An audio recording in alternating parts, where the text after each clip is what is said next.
তোমার আব্বার সামান্যতম লজ্জা শরম নাই।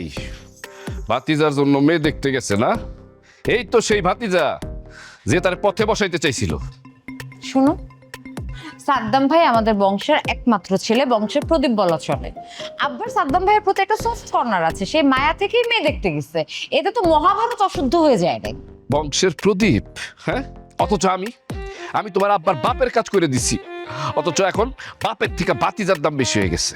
বাবা রে বাবা, একটা সামান্য উপকার করছে তা নিয়ে স্যার প্রত্যেকটা দিন কোটা দিয়ে যেতেছে। তোমার ব্যবহার যে এমন হবে এটা যদি আমি জানতাম, আমি জীবনেও তোমাকে বিয়ে করতাম না, তোমার কাছ থেকে কোনো উপকার গ্রহণও করতাম না। উপকার যদি গ্রহণ না করতা না, এই 10 তলা বিল্ডিংটাও জুলমতালি থাকতো না, এটা থাকতো সাদ্দাম হোসেনের। আর ওই বিল্ডিং এ 2টা ফ্ল্যাট থাকতো, ফ্ল্যাট একটা হলো খোকার, একটা হলো আমার। কিন্তু তোমার আব্বা কিন্তু এখনো আমাদেরকে এই 2টা ফ্ল্যাট হস্তান্তর করে নাই। আমি না বুঝলাম না, হস্তান্তর করার কি আছে? আব্বার অ্যাবসেন্স, আব্বার যত প্রপার্টি আছে সবকিছু তো তোমার আর আমার, তাই না? তোমার নিয়ে তো আমার বিশ্বাস নাই, বুঝছো? আব্বা যখন থাকবে না তখন তুমি আমার সাথে থাকো কি থাকো না আল্লাহ জানে। তুমি যেই হারে দৌড়াদৌড়ি করো, বিশ্বাসটা রাখতে খুব কষ্ট হয়। আমাকে নিয়ে তোমার এত সন্দেহ? বাবার এত সন্দেহ থাকলে বিয়ে করছো কেন?